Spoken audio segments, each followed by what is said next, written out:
I'd like to welcome everybody home, Baruch Hashem.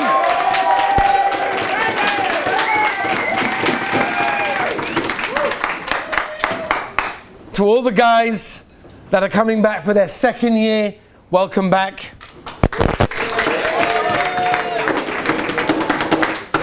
To all guys that are coming back for their third year, welcome back.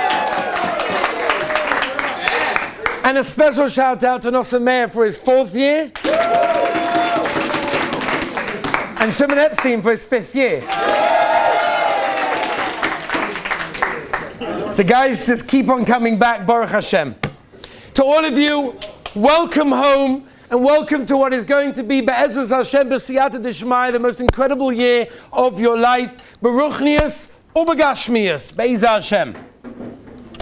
So there he is, the old guy. He lived an incredibly old life. He was here for years and years, about 92 years old. He lived in this world. And he leaves the world, he gets to Shamayim. After 92 years of living in the world, of working for whatever he wanted to do, he left the world and he's up in Shamayim. Big white beard, lots of wrinkles, an elderly person. And he starts waiting in the line in order to get judged. He's waiting in the line to get judged by the Beis Din Shalmala. What's going to be? What are they going to say about him? What type of life did he lead? And it's a long line. People are waiting and slowly shuffling forward. And then all of a sudden, he sees in the corner, out comes this young guy, young little schnips, and pushes right in. He says, "Excuse me, what are you doing?"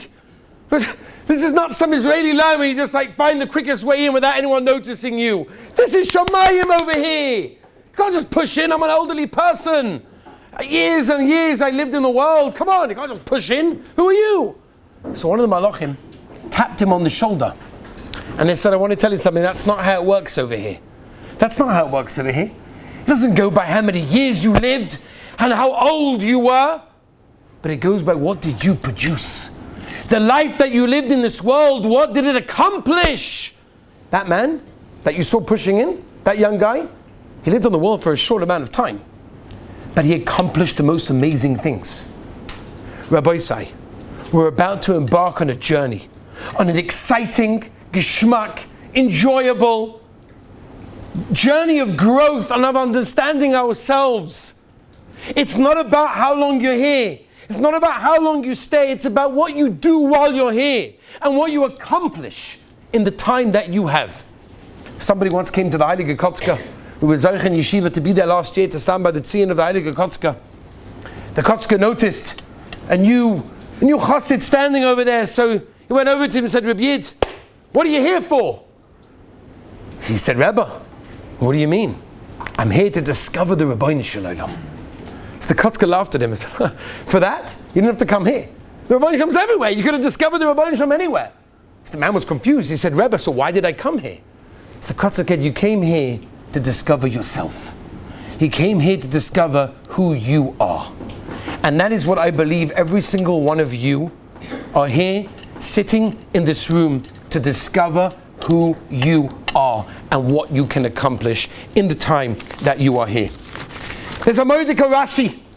Rashi tells us in a few places that it's very interesting that the Torah sometimes puts Moshe Rabbeinu's name before Aaron, and sometimes Aaron HaKohen's name before Moshe. They were brothers, as we know. Why is it that sometimes the Torah changes the order of their names? Explains Rashi, because they were equal. What does that mean? Go ask any kid who is the greatest Jewish personality to ever walk planet Earth. You know what they're going to say? Moshe Rabbeinu. Who was greater than Moshe Rabbeinu? Who doesn't know Moshe Rabbeinu? But yet Rashi tells us that they were equal. Moshe and Aaron were equal. Sometimes Moshe is before Aaron, sometimes Aaron is before Moshe. What does that mean? They're not equal. Moshe Rabbeinu was the greatest man, the greatest honor. He brought Torah down from Har Sinai, from Shamayim, to give it to Klal Yisrael. Moshe Nefesh, Moshe Rabbeinu was incredible. What does it mean they were equal? So I'll answer with an interesting fact. I'm not sure how many people know. The New York Marathon has approximately 98,247 applications on a yearly basis. That just over 53,000 people managed to complete the New York Marathon on a yearly basis. What's interesting to note, I don't know if anyone ever looked this up, but the same person for a number of years won the New York Marathon. He was actually a guy from Kenya. He wasn't even from America. He's winning the New York Marathon. So they went around asking people, you're not going to win the race. You know you're not going to win. This guy won for years and years. He's been training forever. You're never going to win anyway. So why are you doing it? What's the purpose? So you know what they said? We're talking about over 50,000 people said a very similar answer. They're not doing it to win. They know they're not going to win. There's no chance of them winning. They're doing it so that this year they can do a little bit better than last year. And they can shave off a little bit of time of how long it took them to run the marathon. That's a success. And I say to every single one of you, success is not measured by necessarily the result that you produce, but rather by the effort that you put in. The yeshiva that you're in can have, and it is, the greatest yeshiva with the greatest rebbeim, the greatest shiurim, the greatest food and everything else. But if you don't put in the effort, just a little bit more than what you did last year, then it's not going to work. And that, says Rashi, is why Moshe and Aaron are equal. They're equal because Aaron HaKohen's tafkid was not meant to be Moshe Rabbeinu. And Moshe Rabbeinu's tafkid was not meant to be Aaron HaKohen. They were two different people. They came down to the world with two different objectives and goals in life. Every single person here, every single one of you, have come to this world for a specific purpose. No one's trying to be someone else. You're here to be yourself and to perfect yourself to be the best person that you can be. And the effort that you put in and the opportunity that you take within this year is going to last you a lifetime. The results that you will see, and I know this because I've spoken to boys that have been in this yeshiva and other places as well, years later. I remember what it was in yeshiva. Ask anyone, ask any of your rebbeim. If they remember their time in yeshiva, I talk about myself. How I remember being in yeshiva, what it was like, what I managed to accomplish. I'm not able to accomplish the same thing right now. Because the opportunity that you have right now is endless. And sometimes people waste the opportunity. Just imagine, I think I said this last time, but this is gavaldik. Somebody hands you a briefcase of $1 million cash. What would you do with it? You would have no clue. Absolutely not. Every single guy knows exactly what he would do with $1 million cash. Not a problem to spend. Imagine if you took $1 million cash and you're like, I don't really need this. But you know what? I need a lollipop. It's very important for me to have a lollipop right now. So you take one note out of the stack, you go to the store, and you get yourself a lollipop, you get change, you put it back in the briefcase, and you give the briefcase back to the guy that gave it to you. You say, thank you so much, I got my lollipop. Shaita! You're a fool! What's the matter with you? You have $1 million in your hand and that's what you're doing. It's the same thing. The Rabbi Shalom gives us endless opportunities. Amazing ones. Ones that we can grab hold of. They might be hard. It's not always easy. Sometimes we're stuck in the right direction. But we have to hop those opportunities. We don't want to leave the world after 120 years and say, Rabbi Shalom, thank you so much for that incredible neshama, incredible guf. Take it back. Halavai in the way that we received it. I was thinking about whether I should say this mashal. I don't think there's a person in this room that has not heard this mashal. So this way I could be Yaitza, Mahadrin and Mahadrin saying, there's a famous mashal. When normally everyone's like, famous, because you know it, therefore it's famous. Doesn't mean everybody else knows. This one everyone knows. And as soon as I say it, everyone's going to be like, But it just speaks to us so well. Everyone knows of the guy that received, he got a raffle ticket and he won the raffle of spending 1 hour in the king's treasury.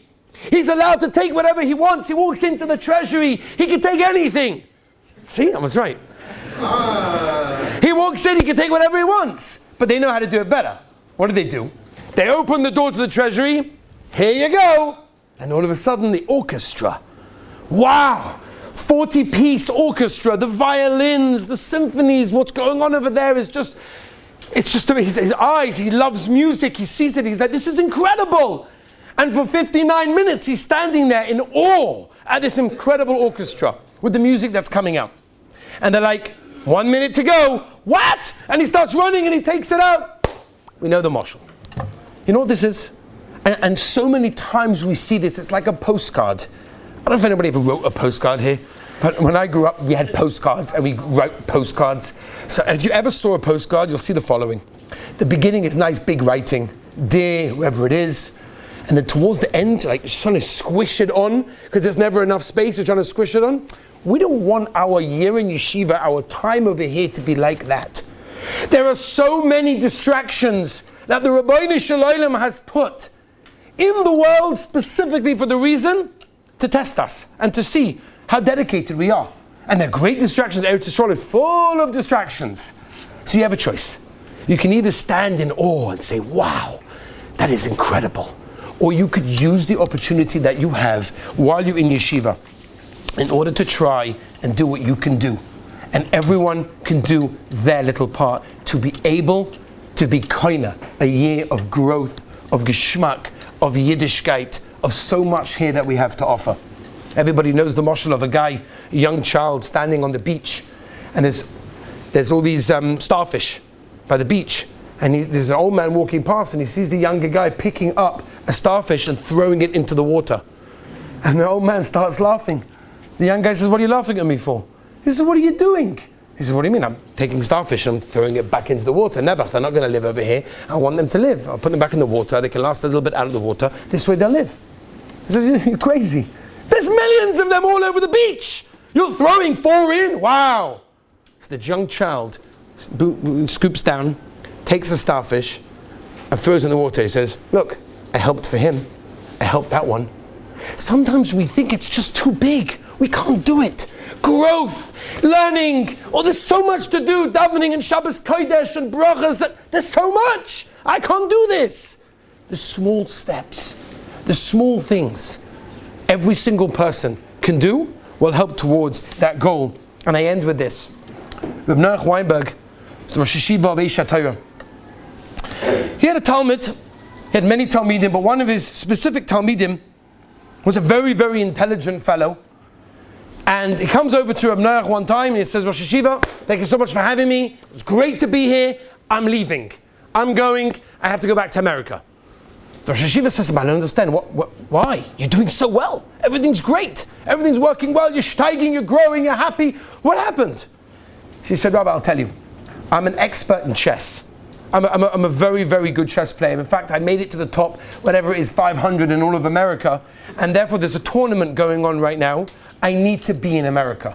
I need to be participating in this tournament because this is an important thing to me. I love chess. It's my life." So Reb Noach started going backwards and forwards and he said, "Please, you're steiging in your Yiddishkeit in your future." "Rabbi, thank you, but it's very important to me." So the Rosh Yeshiva Reb Noach Weinberg said to him, "Listen here, I'll make you a deal. I'll make you a deal. You're good at chess? Okay. I'll play you chess. I'll play chess together with you. But here's the deal. If I win the game, you stay here. If you win the game, I won't say a word, and you can go back to America. I won't mention anything." The guy's like, "Oh, that's an easy one. I'm one of the top 500 of all America. You chap how good that is? I have no problem playing some old Rosh Yeshiva. It's fine." She says, "Rabbi, you're on. Deal." They sit down. They play. It's intense. Backwards and forwards, thinking, back, hours and hours of the game. And finally, Reb Noach Weinberg wins the game. He wins. The guy is floored. He couldn't believe it. He says, "That's it, Rabbi. I surrender. A deal is a deal. I'm staying in yeshiva. I'm not going to America. But Rabbi, I have one question for you. Just one question.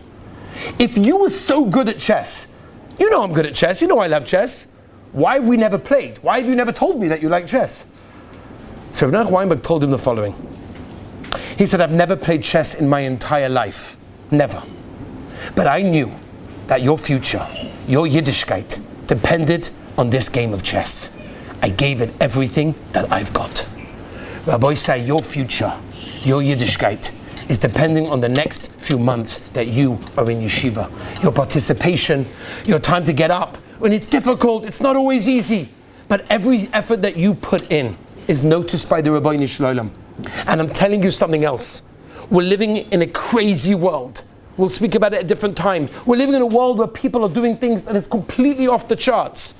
And the very fact that there are 60 guys sitting in the space of Medrash who are coming to learn Torah in a world that is completely against anything to do with that, I guarantee you in Shomayim, the Rabbeinu Shalom and the Malachim are looking and they're saying that my Heilige Neshamas, my beautiful children, have chosen to sit, to come to Eretz Yisrael, to learn Torah in yeshiva, to better themselves, to improve themselves, to connect.